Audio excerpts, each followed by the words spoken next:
Welcome back to my channel. I'm Kimberell Eventide, and today I have a very special guest with me who is going to help us understand how we can live off the land.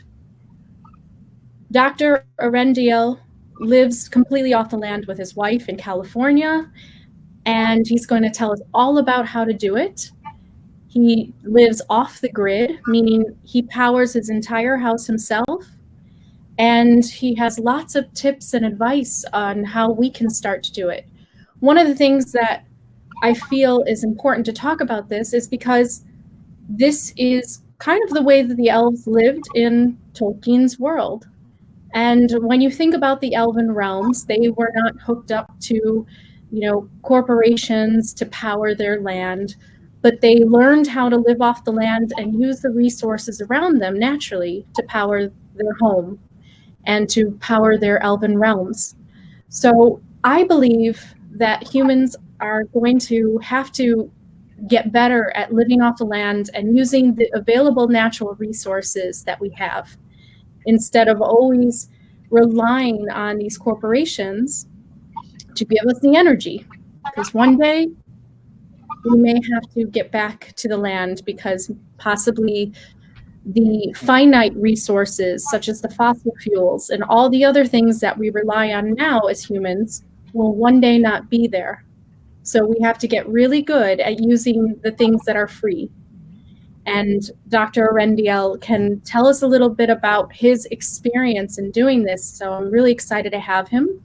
He also has a YouTube channel called Elven Scholar, and we are going to make more collaborations together and create videos together to help bring the Elven awakening to more people, to help them remember themselves, being connected to nature always. So, welcome to my channel, Earendil. How are you? Megavon and Kimberell, I am absolutely doing great. I appreciate the opportunity to do this. This has been a passion of mine and my wife's, Peggy, for quite a long time. As Kimberell says, my name is Dr. Earendil Spindelilus. I am a doctor of traditional naturopathic medicine. I am also a clinical master herbalist, a certified nutritionist, and certified reflexologist. We currently run Tree of Life Holistic Wellness Center, which is the state of California's one of the largest naturopathic medical centers in the state. And we pretty much treat everything from boo-boo toes to cancer, you name it, we treat it. But we prefer to approach our patients from a holistic point of view. In other words, try to find the root cause, try to deal with what's really going on, and let's try to find a healing instead of just treat the symptoms. And so that's a little bit of my background there. I know that today we're going to be talking about living off the land. And this has been a dream of mine since I can remember remembering. Twice in my life, when I was a very little tiny one, I tried to run away from home so that one, I could go live on a deserted island by myself. I was about 11 years old and was escaping with my guinea pig. I was trying to get away so I could go live on a deserted island. And another time, a friend and I were going to run away to Canada and live in the mountains because nature has always spoken to me. And I know in my heart, as Kimberell just said, the day is going to come when we will need to remember who we are and to reawaken that elven spirit that's inside of us. And the only way we're going to do that is to get back in love with Arda, with the earth again. We have to remember that the earth is our home. And unfortunately, as tech grows and grows, people are getting farther and farther away from it. So for me, it was always a dream. As I said, I can't remember not wanting to be with the land. And so I was blessed and able to help make that come true for myself. We live in Northern California. We're about 35 minutes west from Redding, California. We're in Shasta County. As I was just telling Kimberell, we're within sight of Mount Shasta, which is a wonderfully spiritual place to go to. We live on 158 acres of land. I know that sounds like we have to be rich to have that much land, but sometimes we are just more conscious of our blessings than at other times, and an opportunity came up for Peggy and I to buy this land many years ago at a very good price. If you saw the land, you probably would understand it because we're in the foothills of the mountains, so it can be a little rugged. But it has a beautiful stream flowing through it, and you name it, we have hawks and bears and mountain lions and raccoons and skunks and deer and turkeys. We have them all around our land. Even bald eagles are up here. And so it's a beautiful place. We got it for a great price. So it's 158 acres of land. We live in a eco-friendly log home, a log-sided home that we helped build. We had a contractor come up, but we had the home built. As Kimberell said, it is completely off the grid. The nearest utility pole is about 9 miles away. So no one in this area has city, no one out here is connected to the city. We basically have I don't know, for people who understand about solar electric, the house is run on solar powered. We have a 6.3 kilowatt solar electric system outside. That's a combination of 30 solar panels all hooked up. It's one of the largest residential ones in Shasta County. We also have a wonderful high flow deep ground well that we had dug, and it's solar powered and it has 3 panels hooked up. It's 600 watts. We have our own septic system. We have our own, as I said, water. We have a organic garden that we grow. We have a small organic orchard. Our nearest neighbor is about a mile away, which is really, really nice. So if you want to see people, you can, and if you don't, it is obviously very, very quiet out here, and the stars are what else would expect.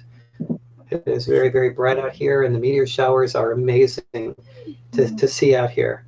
We have one's trying to get in the room right now. We have 2 wolves that live with us, and this is a wonderful place for them. We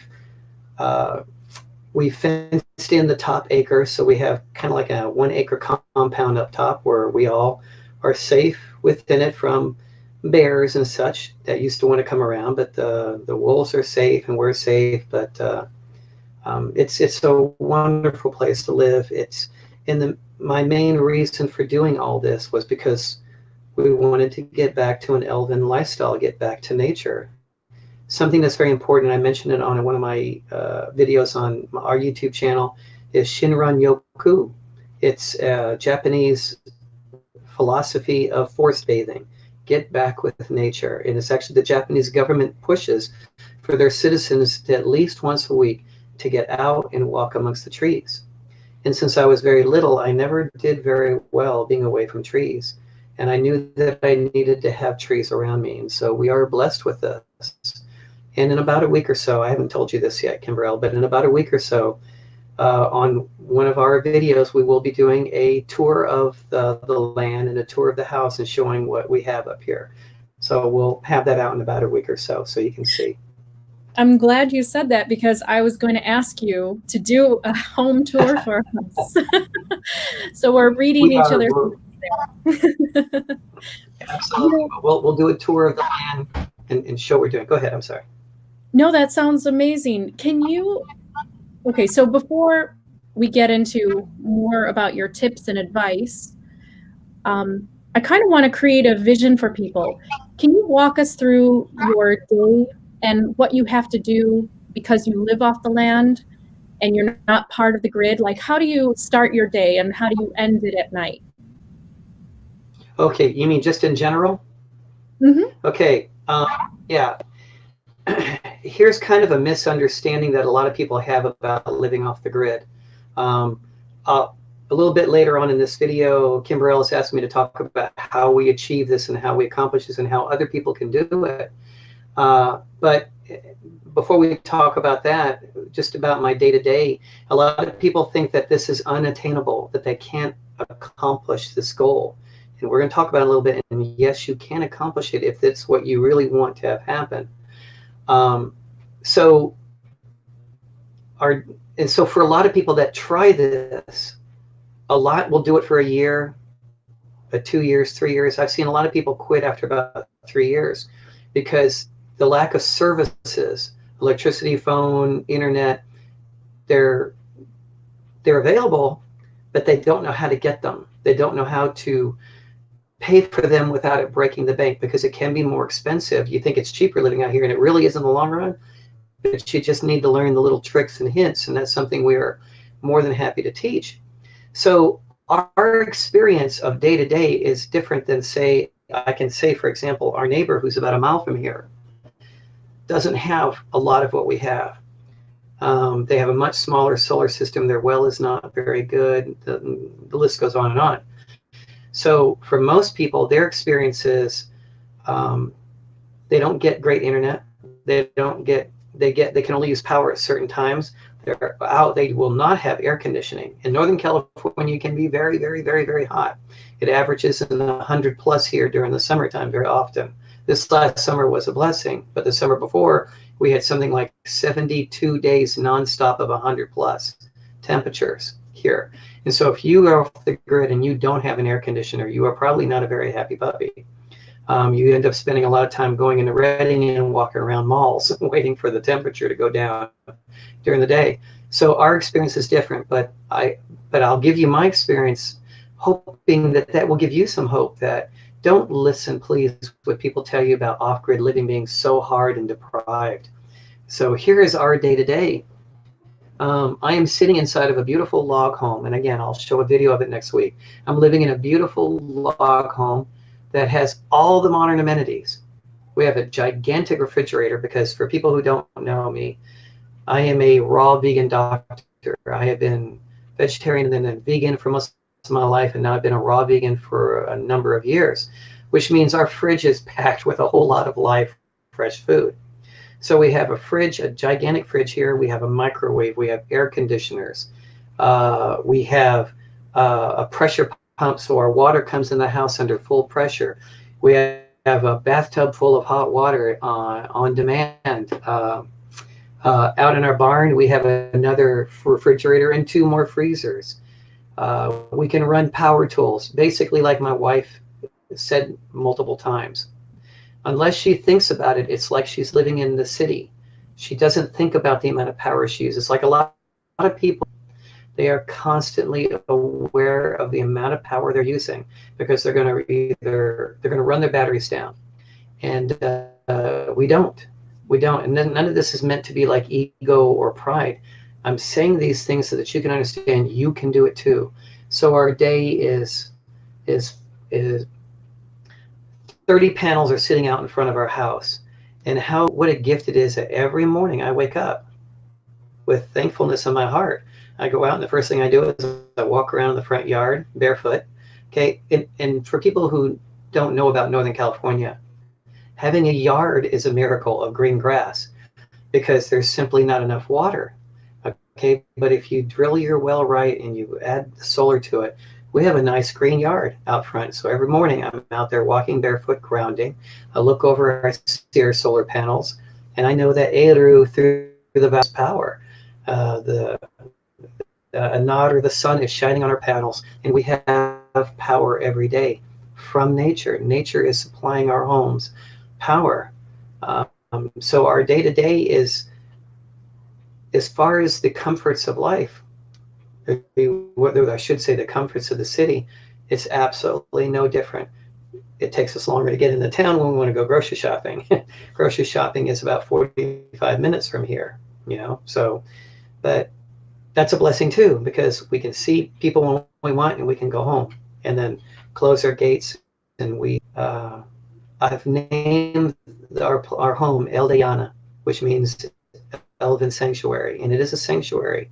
And there's a lot of hunting that goes on up here, and so we tell the animals, get here, you're safe. Get on our land and you'll be safe, because there's no hunting on our land.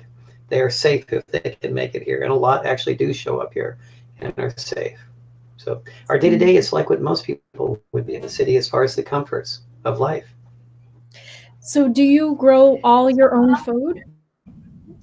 Unfortunately, Northern California is not great for that, because I know that around the world they heard about the great historic drought we had. I don't know, you guys probably heard about it. It was historical. It was 4 years of very little rain. And again, here comes some of the blessings. The well we have, people's wells all over Shasta County were going dry. Ours did not go dry. Ours continued to do high flow, never went dry. Now, so people go, one of the things that a lot of people go, well, you're so lucky, that you live where you live. And, well, you got it right. Because something now that maybe you've heard about in Chicago, it's becoming a way of life now for people in California, where the electric company is now turning off their power for days on end. Have you heard about that in Chicago yet? Mm-hmm. Okay, yeah, they're turning the power off now on a regular basis. And our receptionist at the clinic said, boy, you guys got it right, because their power gets shut off and we never do. And so people go, well, you're so lucky. And here's something I would like to express. I think if you want to define luck from an Elven point of view, I think what is luck, elvish luck, is that we leave ourselves open being the messages that we need to know when the opportunity is right. For example, Peggy and I wanted to live on the land, but land is very, very expensive. And so in an Elven nature, because those who know a bit about the Elven language, Quenya or Sindarian, for example, from a Tolkien point of view, my favorite word of all is Estelle. It means faith, but what it really means is trust and hope. It means the trust in Eru, the great creator, that if we believe enough, it will happen. And if you leave yourself open to the message, it will happen. So Peggy and I, we looked and looked for land, didn't find anything. It was ridiculously priced. But we left ourselves open. And literally one day we were down in Southern California, and I opened a newspaper. We were sitting in a restaurant. This is umpteenth years ago. We were sitting in a restaurant, and I opened the newspaper, and right there was the phone number to this land.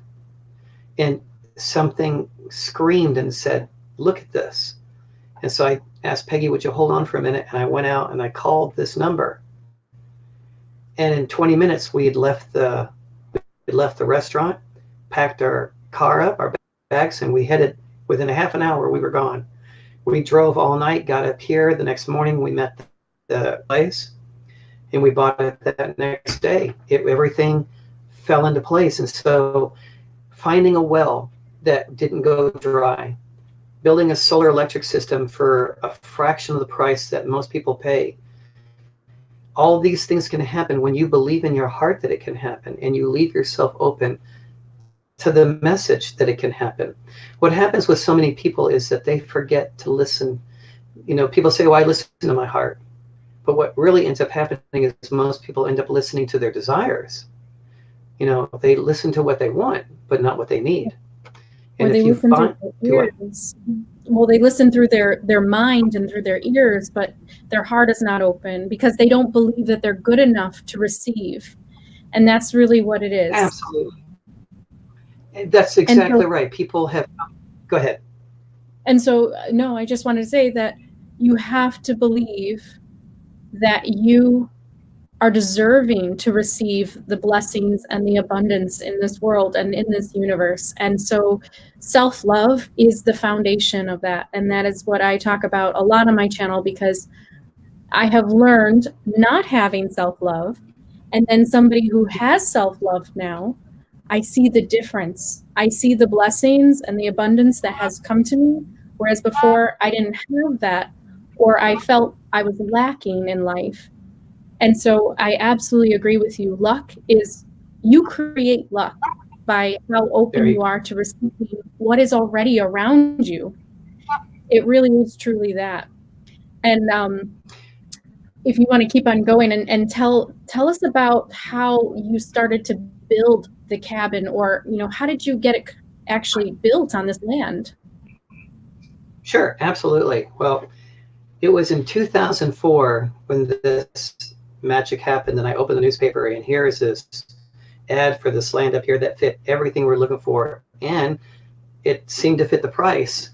So we drove up here, we met the individual next day. It was in February of 2004, and it was just pouring. It rained all day. It was just a gusher. And we spent 3 to 4 hours walking the land in the rain from one end to the next, looking at all the beauty of it. I'm so glad we saw it during the rain, because there's a stream that flows through here, and it was just white water. And so we got to see it at some of its best. And the miracle continued to happen because we were open to listening. When we sat down with him to negotiate the price, he immediately slashed the price for us without us even asking. He just slashed it for us. And yeah, and so it was meant to be. We ended up paying for it. So here it is, 2004. Well, as I said, the nearest utility pole is 9 miles away, and the electric company is more than happy to hook up for you, but you have to pay for every single utility pole. And the price would have been approximately, we would have paid them for the privilege of using their electricity. We would have paid about $80,000 just to put in poles. And they would love for us to do that, because then they would have used those poles for other people. So I already knew since I was a child. I'd actually studied solar technology even as a child. I was a major nerd. And I knew I wanted solar. So there was really never a question about it. So it was 2004. We took the next 5 years and just squirreled our money away. We decided that we had a dream. And see, that's one of the most important things you can do. Have a dream and then be willing to do what it takes to accomplish that dream.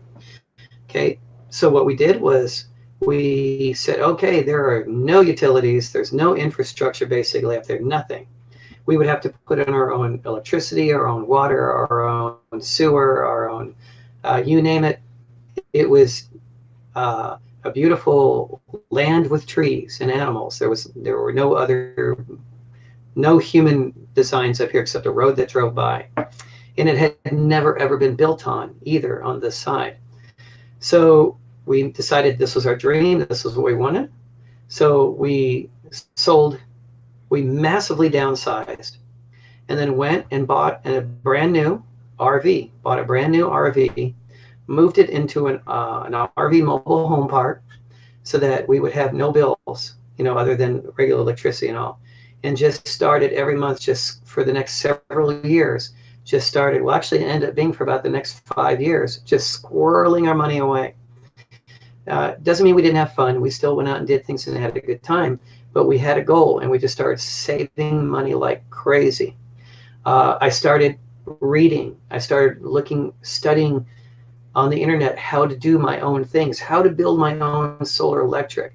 For example, the solar electric system we have here, it's again 6.3 kilowatts. And for anybody that understands kilowatts, that's a lot of watts. And that's why we're able to run anything we want. You have a contractor build that for you, you're looking at about $60,000 to $80,000 to build that. Because I wanted to go out and learn, which we all can do, I went out and studied how to do solar, how to make my own solar electric systems. So during the years that we were living in the RV, I went out and bought 3 solar panels and put holes in our roof and practiced and put them up there. I blew things up and I learned how to work with it. But we got to where we ran our RV completely independent of the utility companies. So I said, let's build a little one. In other words, a prototype, before I go making big mistakes on a big one. So what should have been $60,000 to $80,000, by the time I was done, it cost us $18,000. I know $18,000 is still a lot of money, but not when you spend years saving it up. When you have a goal in mind and have a passion and willing to do it and leave yourself open to the possibilities. So not only did learning how to make solar help, it also left me open to the possibilities of finding better ways to do things. I was led towards solar companies that had massive sales on brand new solar panels. I had people who educated me for free, other engineers, on how to do this. Kimberell, are you very familiar, because this is a perfect story for this, are you familiar with the Finhorn Garden? In Tolkien, I know. No, the Finhorn Garden is a wonderful community that exists in Scotland. Okay. Oh, no, not. Okay. I highly recommend you go buy the book called The Finhorn Garden. The Finhorn Garden is a community of people that started in the 1960s. And they're around to this day. The original people have all passed away. But they were three people, a husband and wife and another woman, and then the children, who were managers of a 5-star hotel in Scotland. And they were very new age. While they were managing this major hotel, they were also studying meditation and things like that. And out of the blue, even though they brought, because when they got there, it was like a 3-star hotel, and because of them, it became a 5-star. After it became a 5-star, they were all laid off. All right, they were all let go. And so here are these 3 adults and some children with no money to their name. And so they did what back then was called a caravan. They bought a little tiny RV and they moved it on to this northern Scotland, a place in northern Scotland that was, if you know anything about northern Scotland, it's cold, it's windy, it's wet, it's sandy. Nothing grows up there as far as agriculture. And they moved onto this little sandy spot within an RV park and started learning to manifest. That's one of the most important things you can do to create what we've done here. Learn to manifest. Go read The Finnhorn Garden. It's an amazing book. I read it when I was in my 20s. I heard about them. And they learned to manifest. And so Peter, who was the guy there, he asked the landlord, the landowner, could I plant a garden? Sure, go ahead. Nothing grows here. It's all icy wind and rain and the northern sea. So he planted it, and they connected with the nature spirits and with the Devas, and they connected with them, and they started growing and flower. And I'm not exaggerating. The photos are there, and they're known to this day worldwide. Roses started blooming in the snow. You can see these photos. Finnhorn still exists, and you can go there on an eco holiday. And so this little garden took over more lots and more lots. It became acres worth of garden, and the amount of veggies they grew. And during the process of this, they manifested, well, we needed manure. Well, next door, the guy came over and said, I don't want all this. Will you take it? And all of a sudden, they had all this free manure. They had all this. They needed straw. Well, right when they needed straw, a truck went by, and all their straw fell off their truck, and it was going to rot away. And they left it. So they went out and got the straw. What you learn from Elven Estelle, from Hope, is that if you believe hard enough, you can manifest things. And what we built here, we built because we learned to manifest and be open to letting things come into our lives. And somebody's going to tell you that it's all just coincidence. Well, you can define it that way if you want. But when coincidence happens when you need it, on a consistent basis, you know that it's something more than just coincidence. It's you and the universe working together to manifest something special. And so that's what we did here. We came across a contractor that did a great job but didn't want to charge us very much, who had his helpers work with us at a low cost, and it manifested at a very inexpensive price. But we took years to practice. We took years to study and to save money, and then come up here. And then it took us a year of building before the home was ready for us. And so we've now been on the land for 9 years, nonstop. It's so inspiring. I mean, I just hope that it helps. That's why I wanted to do this video. I mean, I have this dream too. It's funny because my husband is not somebody that I would think that would have this dream, but I think he does secretly. He just doesn't talk about it. Because one day he showed me a picture of Craigslist in California, and it was a picture, it kind of made me laugh because it was like a ravine and a forest overlooking a beautiful river, and it said, might have bears, but property is available. And my husband was like, I want to buy this property. Like, and I was so excited, and we were talking about it. I mean, we were honestly talking about it. So I know that this is in my future. I have a feeling that this is kind of what's leading me into this. And I believe that, you know, this is something that maybe a lot of people are thinking about. And so this is very inspiring for other people to hear. And I hope my subscribers are enjoying this. Can you give us an idea of the type of green energy that you use? You use water? Do you use wind? Oh, yes. Oh, yes. Unfortunately, we don't use wind here. We considered it. I thought about building something for it because we do get some nice breezes up here because our home is about between 13 and 1500 feet, altitude. And so we get a gentle wind that's pretty consistent. So it's really nice. But wind requires a lot of maintenance, an awful lot of maintenance because it is mechanical, whereas solar requires very little maintenance. So as far as green energy, what we have here is, again, the house is run almost completely just on solar, a 6.3 kilowatt system. The well is another 600-watt system, so it runs purely on solar.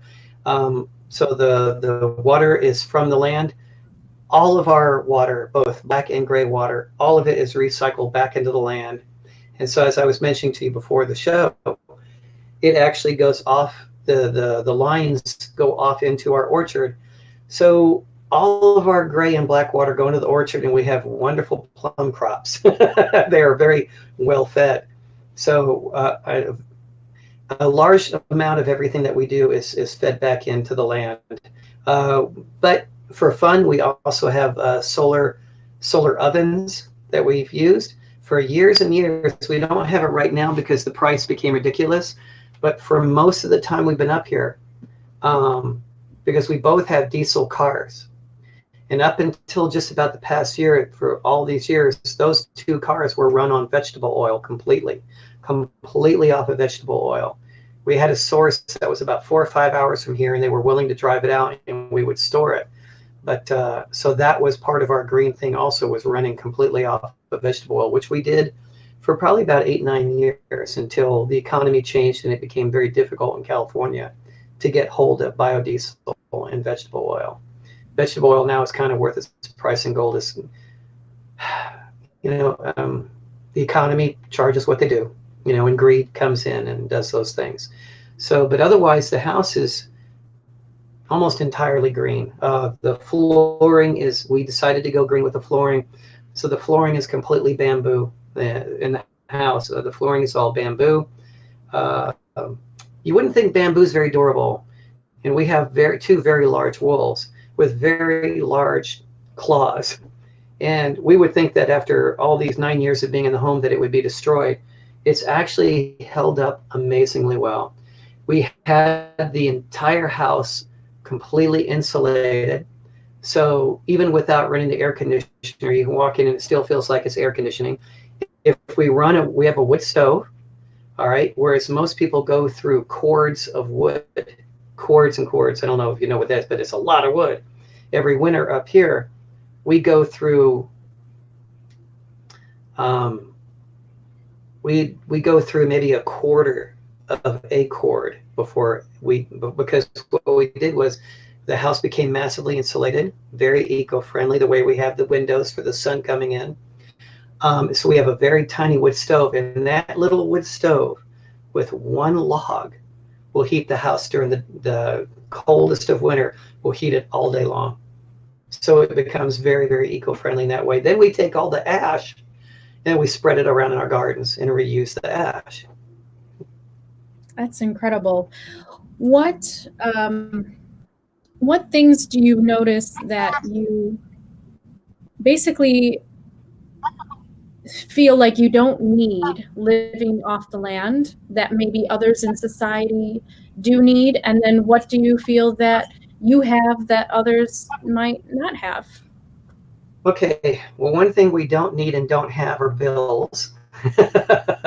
We have no electric bills and sewer bills and water bills and trash bills. We have none of those bills. That's really, really nice, which means the resources, because we're very, well, many a yarn ago, I used to live in Chicago a long time ago, so I know how expensive it can be in the wintertime and pretty darn humid during the summertime as well. All right, so we don't have any of those bills. The only bills we have here is for the internet, and from our internet, everything else comes. Our internet gives us the internet that we have. We use Hulu and Amazon and Netflix for our TV. So Hulu is our main cable that we use here. A lot of people would argue and go, wow, living out that, because we're, like I said, we're about 35 miles or 35 minutes from the city. So there are no cell phones out here. So that's one thing we do without, is we have no cell phone. There are no towers out here. No towers anywhere near. So we don't get texts, which are fine with me. We have a cell phone, but we use it when we go into town, when we go into the clinic, work with the patients. So there's no cell towers. There's no texting when we're at home. Do we miss it? Absolutely not. When we first moved out here, it was more difficult because there was no telephone out here. I actually opted for a short while using satellite telephone, which is massively expensive and very unreliable and unpredictable. Because when we first moved out here, the satellites that were up there, internet was worse than dial-up. It was horrendous. Don't even think about streaming like what we're doing right now. Don't think about any of that. But then around 2014, a whole new series of satellites went up. And now our internet is better than DSL. It is very close to what most people get with cable. For example, I'm doing this with you right now. My wife's in the living room watching Hulu, watching television out there. So with one bill, we have internet, we have telephone, we have our cable TV, and all those type of things. And we have one cell phone between us, so we use that, like I said, when we go into town. To be honest, talking about your husband, my wife was similar.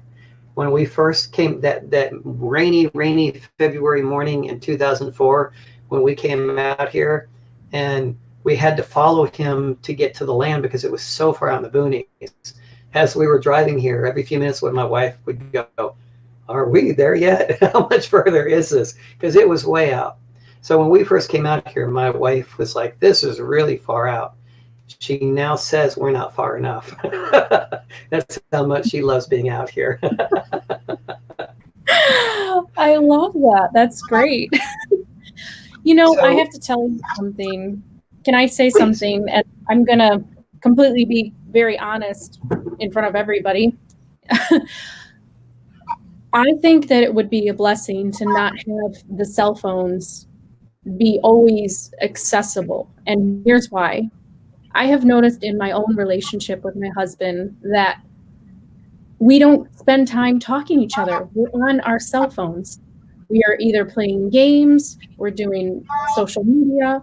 I mean, I use it because I like my Instagram, and I use my cell phone to check on the Etsy store and things like that. But to be honest, I think that my life would be a lot more peaceful if I didn't have a cell phone that I would be using all the time. So that sounds lovely. I mean, that sounds lovely that you have a home where you don't use a cell phone, and you have your business where you use your cell phone, and that's fine for people to contact you.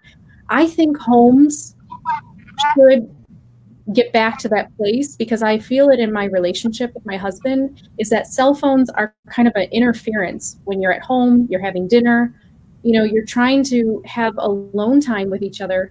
And here's this technology that opens you up to the whole world, but you don't want to be opened up to the whole world.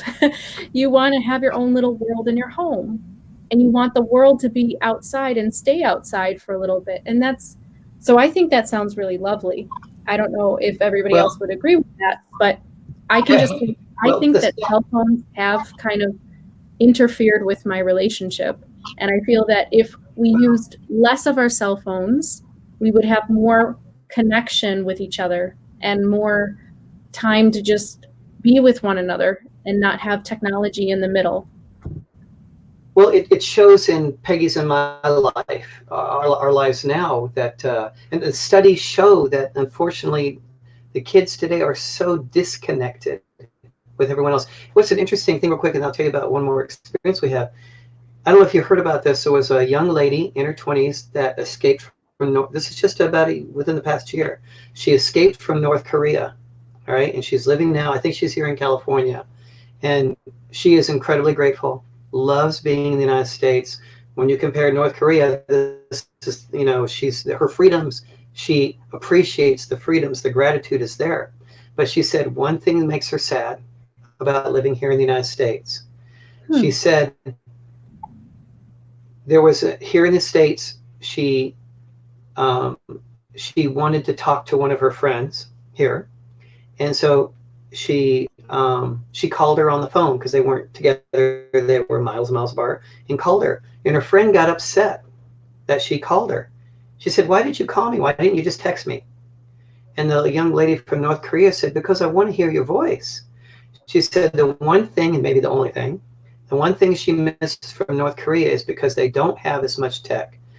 Their friends see each other, they talk to each other, they socialize together. And she said in America that's going away. Where you see people are all sitting at a table together, but they're all on their phones. So we have a phone here. We have a phone. It's not a cell phone. We have a regular phone because now internet phone is just as reliable as a landline, and that's just we have a regular phone number. It's listed in the phone directory. It's all, but we only give it out to people that we really want. So we don't get too many phone calls, but we have the phone, and it's just a regular phone, but it goes to the internet. But what this does do, it's like you said, when I get up in the morning, yeah, I'll power up the computers, but while they're powering up, I head out and I walk in the grass. And my days are filled with quiet. My days are filled with getting back to nature and listening to nature. People are getting to where they don't listen anymore. And so how do these miracles happen? How do we end up attracting so much beauty and so much manifestation into our life? By learning to listen. And you can't do that being on tech 15 hours a day. Yeah, you can't. And I kid myself because I think that I can focus on my cell phone as well as my husband and everything else that's going on in my life. And it's not true. Our focus is completely on our phones. I mean, there's no duality there. And I've noticed that. And so I think we try to kid ourselves, and some of the most heartbreaking things that I do see, I don't do this, and I make sure that my husband and I don't do this at restaurants, but I see this in the city a lot, is that you'll have couples sitting at the table and both of them will be on their phones, and they won't be talking to each other. They'll be on their phones, taking pictures of their food or whatever they're doing. It has completely taken over the minds of many people. And I notice it within me, but I'm conscious of it, that I catch myself doing it and I put my phone away, and then, I take breaks. But it is something that I think the Elven spirit awakening in humans could help them balance out the use of technology. And that's what I've been a very, very big advocate on my channel about that. And in the very beginning of my channel, I kind of took that side of where I was trying to be very direct about that, because I feel like, the whole transhumanist movement and all of that is getting us more towards technology. And I believe that we should actually get back to nature, because we have lost our connection to nature. And so you and I are right there on the same wavelength with each other. And so I think that that's actually not a negative, that you have to have no cell phone. I think that's a wonderful thing. Is there anything that you feel you miss? Okay, I'm just going to be very honest with you, because my background has, again, as far back as I can remember, my background, and so maybe I'm an unfair person to ask that question. My background has always been Elven. When I think I put it, oh yeah, it's going into one of the books that we're writing, because we do a series of books on healing and stuff, and we're working on the next 2 books on those. I mentioned in there during the introduction that as a very young person, my family found me odd. Kids were out playing baseball and doing things like that. I would go deep into the forest. I would disappear. I would go deep in the forest. My folks would get used to me being gone a day or 2 days at a time. And I would come back, and I spent my time in the forest. That's where I felt better.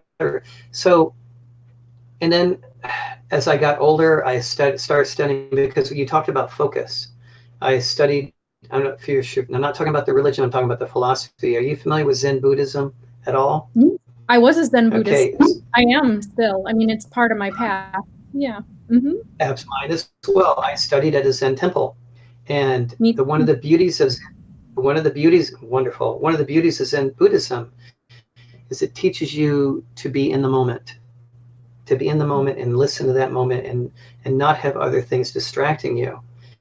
So the land was a great extension of that, where you can be very Zen up here because there's not all these other. Of course, one of the big Zen philosophies is that you should be able to meditate even in the Ginza, meaning one of the most noisiest places in Tokyo. You should still be able to meditate.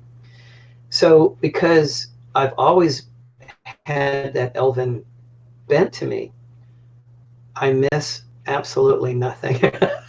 I miss absolutely nothing. I had a feeling that was going to be your answer. And if I can just tell you as well, and we can talk about this more because I think it's fascinating. Something about me is I never really played sports or anything like that, and I also was always outside. And I mean, I played with sticks and stones and in the dirt, and it was the 90s. It was not, you know, it wasn't the 40s.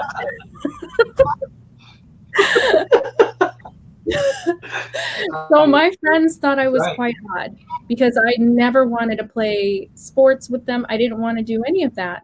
Sometimes I would play dolls and things like that, make believes with like unicorn figures and things, but I was doing it in the dirt with stones and sticks and building houses, and we had a cemetery, and I would build tree homes like within this cemetery. And oh, I would jump into dumpsters and rescue stray kittens that would go into dumpsters. I mean, we have a very similar background. So I completely understand what you mean.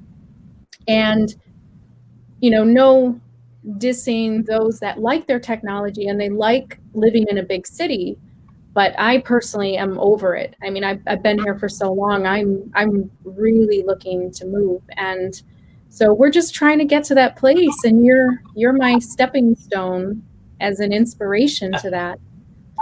One thing that we talked about, yeah, one thing that we talked about before the show, which I think is really important, is you made a joke. You said, well, we don't have to have antidepressants or medication in that way because you have nature. Can you? That's right. And if you ever watched my video on how I function as a high-functioning depressive, because I went to a psych ward of Northwestern Memorial Hospital in Chicago. It was, it's one of, you grew up in Chicago. And Yep. I had a doctor tell me that there's no such thing. Now, I know that this is going to go like in the face of many different psychologists out there, or those who, who say that you have to be medicated for depression.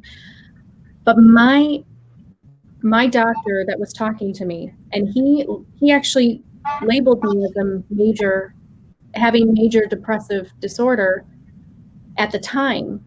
Now I'm high functioning, and that's just my card I'm dealt with.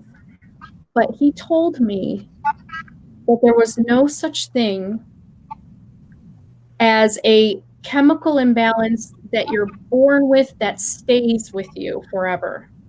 That you can actually manipulate those chemicals through drugs, but it's only temporary. And he actually told me, and was part of my kind of spiritual awakening, he told me that I would get to a point where I wouldn't need medication. And so I kind of took myself off Zoloft after like a week. It just didn't do anything for me. And I started going out in nature and taking long drives and enjoying the wind in my hair. And I had this really cool stick shift, a yellow Prelude, a 1984 stick shift. And I would drive and I would just go into these places full of nature. And that was my healing. And we were talking about this, and you said that, you have a homeopathic practice. So you know all of this, that once you go into these environments where you're surrounded by nature, there is no need for these antidepressants and these types of medicines that, and you made a joke about it, but I think you're being very serious, because that's my experience. Well, it's true. This is classic for me at our clinic. We currently have over 1,000 patients, so actually probably closer to 2,000 patients in the system. One of the most absolute common things I see coming in, people come in with boo-boo toes or cancer or Lyme disease or MS, lots of different things come in there. But almost without fail, most patients that come in there have some type of anxiety or depression disorder along with their other issues. And again, I do counseling if the patients require it, but I try to treat them a little bit differently. When, there's two kinds of psychological doctors. There's a psychiatrist and a psychologist. A psychiatrist can write prescription for drugs. A psychologist cannot. A psychologist is like a naturopath. It's our job to get to the root cause. And I understand, and so I don't mean to be stepping on people's toes, and there are people who are very successful with their drugs. I understand. But my experience is that in the long haul, most are not successful with those, because it is true. There are patients with chemical imbalances. There are. I have patients when it comes to anxiety, depression disorder, schizophrenia, they come in there, and sometimes it's a chemical disorder. Sometimes it's something that happened far in their past that they haven't found resolution with. Sometimes it's a combination of both of those types of things that can happen. Okay. But I too tell them this chemical imbalance, if it is a chemical imbalance and we can test and treat for it, is temporary. By going on a long-term anti-anxiety or antidepressant drug, you will never get over it. It will never happen. It's like a person wearing eyeglasses. There are ways that you can cure your eyes of nearsighted, farsightedness. We've done it with many, many patients, work with them. But if you continue to wear your glasses, you will never get better, because the glasses become a crutch and make your eyes weaker. That's the same with antidepressant and anxiety drugs. I'm talking over the long haul. They are a crutch, and you will not heal. And we have a record at our clinic. For example, the United States, outside of anxiety and depression, schizophrenia is the most common psychiatric disorder in the United States, psychoses and such.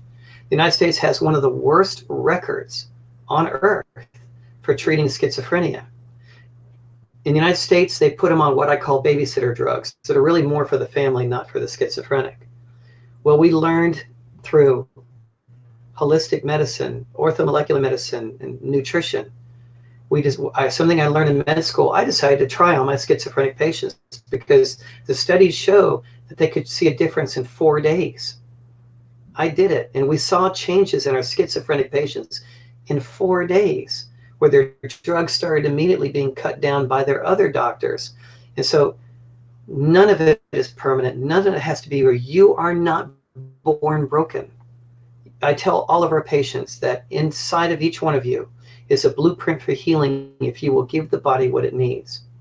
And so beyond the naturopathic medicine and all that, and homeopathic, one of the best medicines you can do is get outside, get out under trees. It is actual a medical scientific study done in Japan that trees actually secrete a chemical that alters humans from anxiety and depression. They found that it actually alters them and heals.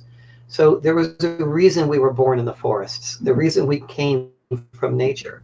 If we go back to it, we can heal. I'm not saying it's simple, but it can happen. I agree. My vision of the future is, with a healthier civilization, is one that's actually really connected to nature. What I have found, tell me if you feel and agree with this. So we deal with our emotional problems and we focus on the self. And nature has a way of taking us out of the small self and connecting us to the super consciousness. And I believe what it is it's a shift of focus from the little self all my emotional issues, my problem, my, oh, poor me, my life, my events I went through. And you remind yourself that that's not the totality of yourself. Nature reminds you that you are bigger than your problems, that you are immortal energy, and you are part of this larger consciousness. And it makes you shift your focus away from all of the bad events in your life. And you see your life in a larger perspective when you reconnect to nature. Absolutely correct. I've noticed in your videos, because you've talked about this before, the ego. Okay. The ego is your little self. There is a value to having ego because ego helps us with survival, to continue to exist. But the problem is that the ego is just a small part of us. I know you and I have talked about the silver elves and such. One thing I found that was beautiful that came out of them was they talk about the spirit and they talk about the soul as being two different manifestations of you. The spirit is our desire to achieve, to grow as an individual. Our soul is our desire to become one with all others, to be joined with all others. So our ego is necessary because it's our personal growth. But our soul says, great, but let's make sure that we remember we are one with everything else. And unfortunately, what happens in today's society is that the old cliche, you're born, you live, you die. And so what happens is that people have nothing to believe in. They don't remember who they are. And so life takes on a very low value. Well, if life is a low value, so am I. I'm not worth very much either then, if that's the case. And so they don't understand that there's so much more available out there. There's so much more to life.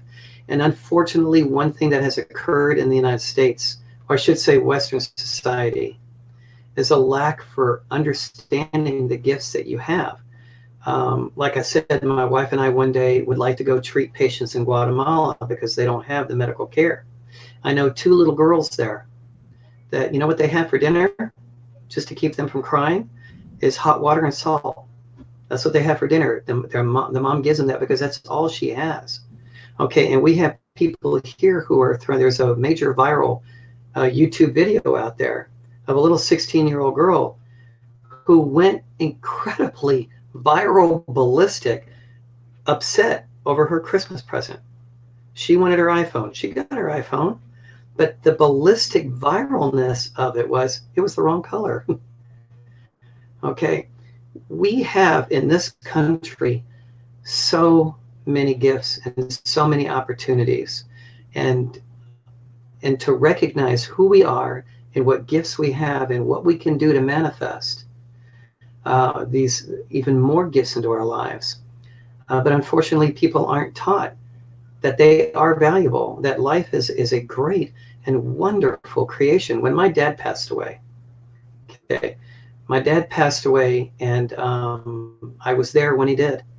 And I tried to treat him some medically, but he just wouldn't listen. And when he passed away in my arms at the hospital. He was scared to death as the moment was happening. He was incredible fear because he didn't believe there was anything else. And so while he was passing away, I talked to him about, you'll be called. You'll go to the halls of Mandos. This will go on. It will happen when it's all over with. What made me sad was the fear of the unknown, because people aren't taught just how incredibly miraculous life is. Two last points before, because I'm talking too much. Every one of you out there won the lottery once in your life. There was a 1 in 20 million chance you would even exist to this day. You know what I'm talking about? 1 in 20 million chance. Every single human on earth has won the lottery once. When mom and dad got together and there were 20 million sperm in for that egg, yours was the one that swam the fastest. You would not exist if one swam slightly faster than you did. So you already are a winner. And then one more point. Before I became a doctor, I had an opportunity to become an astrophysicist. I was actually originally accepted by Texas Tech to be an astrophysicist. While so many, again, remember I talked to you about how so many other kids were doing this when I was out in the forest? I was also studying astrophysics as a child. Where most kids were out, again, at night partying, I had a gigantic telescope that I got, and I was mapping the moons of Jupiter, and I studied quantum theory as a child. And at 10, 11 years old, I was working out time dilation equations on my dad's gigantic calculator that he bought. At 14, I built a radio telescope in my backyard. All right, so I was the king of nerds, the king of nerds. But it taught me one thing. When I was about 17 years old, like clockwork, I'd find myself at 2 in the morning with my pads and everything else studying the stars. And something happened that one night. So when I was about 8 years old, I wrote 2 volumes on astronomy at 8 years old. So let's go forward about 10 years, 17, 18 years old. I'd been studying my brains out. And then all of a sudden, this one night I was out there, and I just for some reason, I turned the telescope and I looked at Saturn, an amazingly beautiful jewel out there. And something changed in me, something snapped. And I went, there has to be something greater than me. After 10 years of studying, I saw such a pattern throughout the universe that I knew there had to be something greater than me. I continued to study science, but instead of going out at night to chart, I left my papers, my books inside, and I just went out and just gazed at the beauty of the universe. And it taught me something else. Because back then they were just beginning to find that there were other planets out there. They call them exoplanets, planets that exist outside of the solar system. Do you know to this day they've discovered over 4,000 planets outside of the solar system? Not one is like Earth. They're getting closer. But out of 4,000 other worlds, not one is like here. Not only did you win the lottery for being born at all, but you live on an amazing, gentle, fragile jewel that exists in this universe. And there may very well be other worlds out there with other people, but we are all our own stories. And this is an amazingly precious story that you live in. And grow outside of yourself. Find that there is more to this. Hamlet, Shakespeare, there's more to life than we know, kind of thing. Yeah, I call it the second awakening because I know that there's a lot of talk about shadow work, and people are going into their emotions and they're trying to heal from looking at their emotions. But what I have found is that when you focus on the self, on the life that you've had, and you focus so much on the events, you miss the bigger event of existence itself in the universe and why you are here. So I think that the Elven spirit, the Elven awakening, has a great opportunity of bringing forth a new stage in humanity. And it is about shifting the focus from the little self and merging with the higher self, and merging with the higher self with other higher selves around you, and creating a new earth. I mean, to be honest, like completely a new earth in the new way that we deal with each other. We connect to one another and we connect to nature. And you resonated so much with me with everything that you said, that I have no doubt that we are workers in this larger plan. Absolutely. There is a larger plan for humanity, and there we go. It's no coincidence that we found one another, Earendil. I mean, if I can tell my subscribers, I found out that after I made, it was little old me, I thought I was all alone. Oh, I'm this woman who always felt connected to the elves, but I'm all alone. I really felt alone. I felt so alone. But I put out a beacon for other elven souls out there to find me. And Absolutely. Tia Eldaleva, the elven spiritual path that has been running for 15 years, I found out that there was a group of hidden elves that were watching me for 2 years. That's right. They found me on YouTube, and then that's how we met, because you were part of that foundation and you were a big part in it. And now you're kind of going your own way, but you are considered a founder. And we together, we're meeting, and what we're doing is we are just doing something that was always supposed to happen. I believe that we are not manifesting anything from our own selves, but we are workers in a larger scheme to bring humans into this next stage of their awareness of their inner power, of their inner light. Because I was in a place where I felt totally disempowered. And when I awakened to my elven self, and I really expressed it, and I mean dressing, opening myself up to receiving myself to even be an elven soul, it opened up something within me where I connected to the elementals, the spirits of nature, fairies, and I opened up a dimension within me that has caused now a portal to open up on Earth. And it has caused me to connect to other people like you. And it is all because of a reconnection to nature. That is the only thing that I attribute it to, is that I was living in the city, but I didn't have eyes. I love nature, and I always grew up around it as a kid. But there's a whole new expression of it where I have merged with it as an elven soul. And what I think is going to happen, and this is why I wanted you to come on my channel, is that I believe that when people start to rely more on nature, and this is a fight we have. I mean, we talked about this. The whole argument against Greta, they're trying to insult her physically. They're trying to insult her as a little girl. They're trying to insult her, and they're trying to make it about a political thing.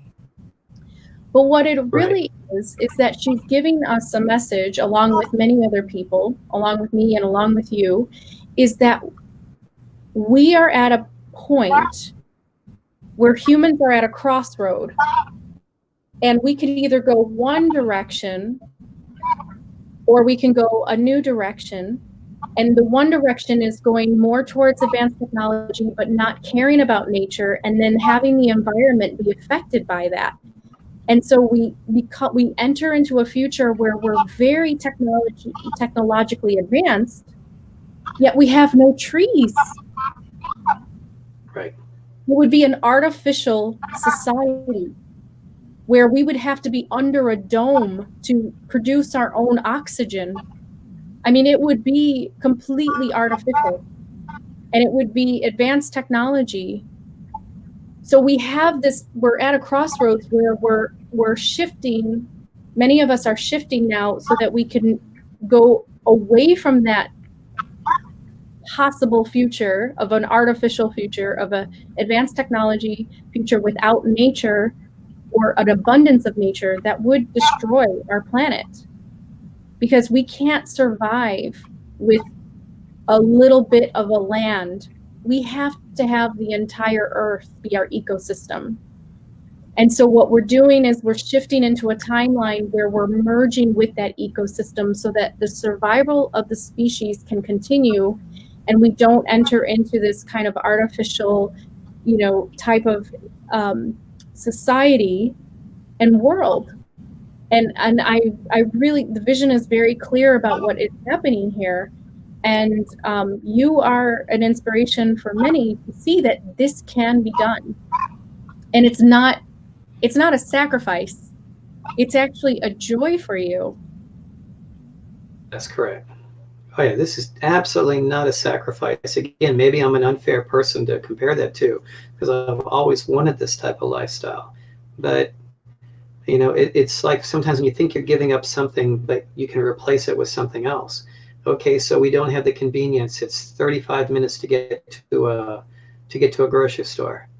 So we sacrifice that, but what we get in return is peace and a chance to heal and a chance to grow, being out here. So it's worth the exchange. I agree. Can I ask you? So I gave you my kind of vision. What do you feel is the tips or the advice for those that want to head towards this future in their own lives? And what can you say to them to start off? As far as, okay, well, as far as goals and Yeah, things. to live off the land and to live the way that you are. Oh, okay. As far as, okay, so let's just go with the assumption that they want to have what I have. Okay, if you do, please do not listen to the naysayers.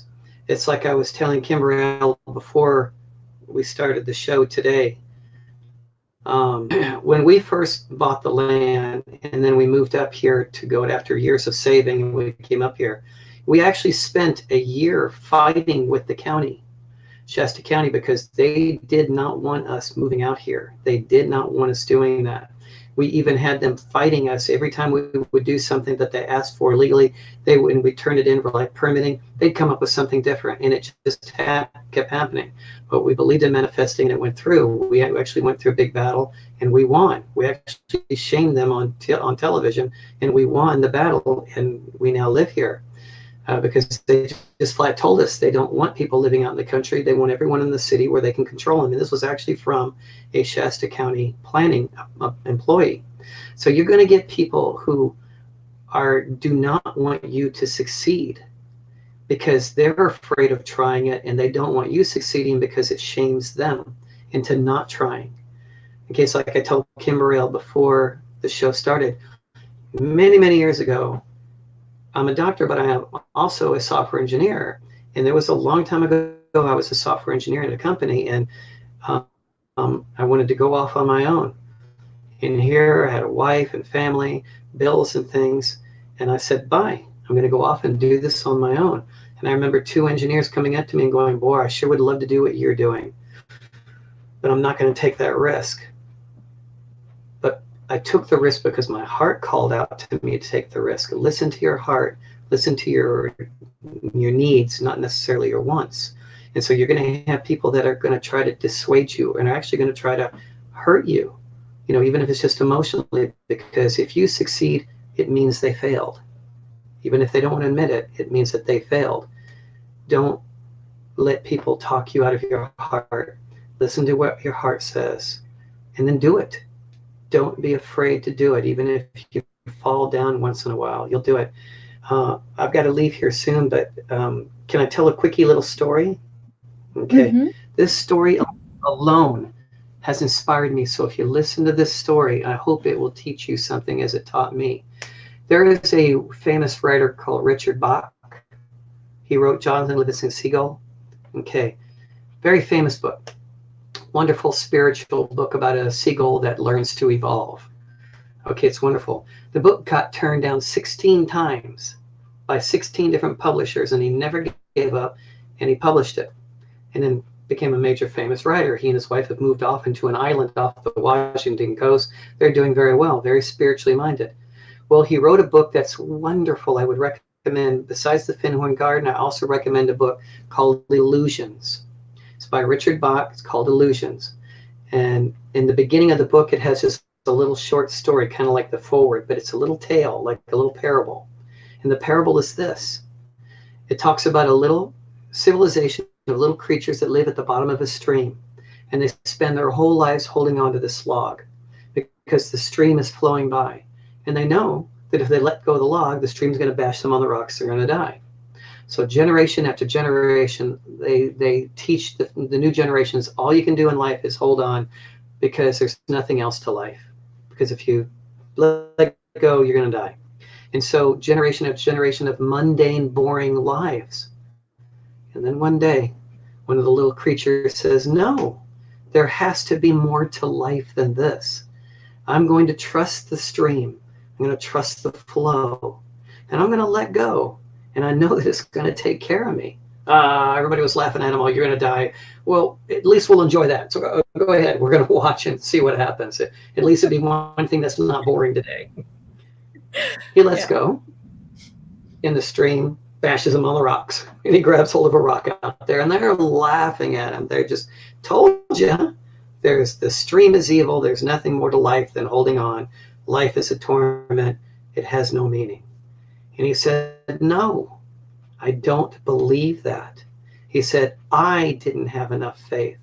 I didn't believe enough in the flow in life.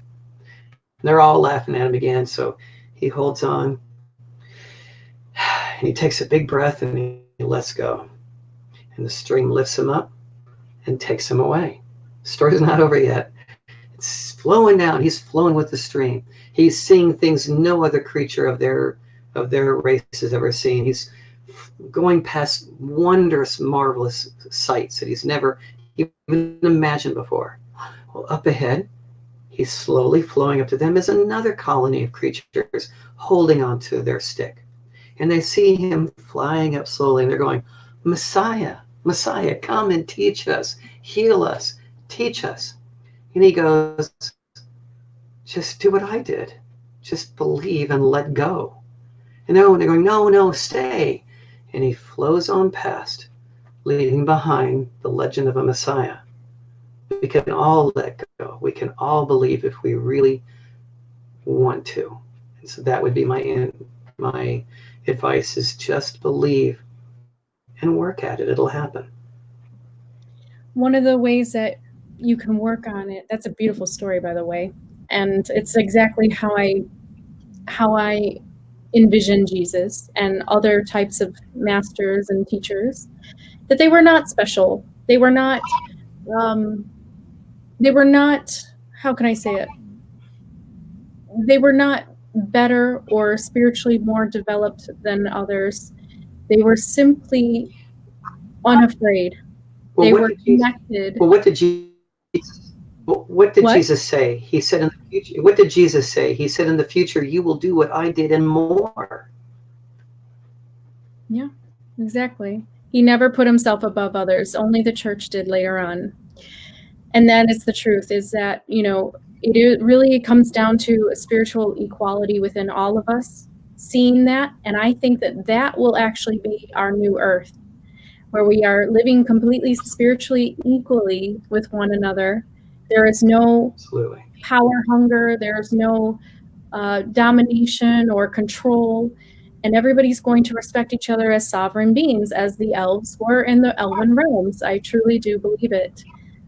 And I think that the small steps that I'm personally working on is minimalism and just going through my things and getting rid of all the things that I don't need. And you said that you started to sell everything and you started to live in an RV. So there are small steps that you can take. And when you were telling me your story, it is about belief, and it's about never giving up, and also not trying to do everything at once. It sounds like this took a time, like where it took many years for you to get to this place where you are now. Well, just like when we're born, we have to take baby steps first. So take those little steps one at a time until eventually you're running. So we did. We took years. We took baby steps to get ready for it. In the meantime, it was a wonderful journey. Remember the old cliche, it's not the destination, but the journey. The journey to get here was wonderful. The things that we learned and experienced, it's all part of it. That's amazing. I love that. Well, I am going to just let you know that we have some donations here, which is so wonderful. Thank you so much. I see Phil Christopher's donated $11.11. Thank you for that. and Chris Aerosmith, we really appreciate it, Hannah and Lay, and all these will definitely go towards the channel and also towards the Elven path. Just so my subscribers know, Earendil and I feel that we're going to, in the spirit of harmony and really live like the way the elves did. There is no competition of having separate YouTube channels. We are completely a solid unit together. And so I will be on his channel and he will be on mine. So you will see more of Earendil, and we're going to help bring in the elven light spirit. and really all we are is just reminders of the spirit that's inside of everyone that they can get in touch with if they believe in themselves enough and trust. And if it takes to see a crazy woman like me who's burying her soul and wearing elf ears on YouTube to show that, then I'm willing to make a fool out of myself to prove to others that they can. There you go. Exactly. So this has been wonderful. This has been absolutely wonderful. I know that you have to get going. Earendil, you have your newsletter, and you also have the Elven Scholar YouTube channel, and you also have your holistic center. So people can get in touch with you that way, correct? Oh, absolutely, absolutely. Yeah, the Facebook page, Elven Scholar, you can go there.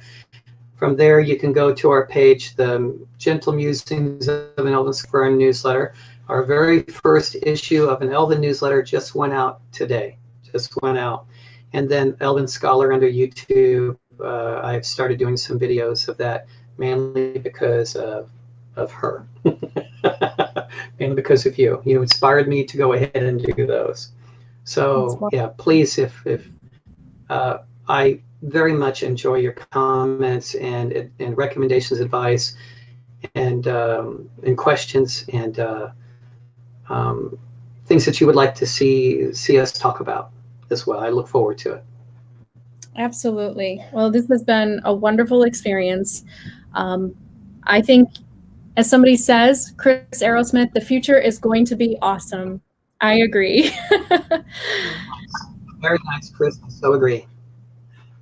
Okay, well, I know that you have to get going, but everybody, please follow his channel, Elven Scholar, and don't worry, he will be also on my channel once again to discuss many things, and we will see you all on the next video. Namarie. Yes, because I'll be talking about her next. Namarie.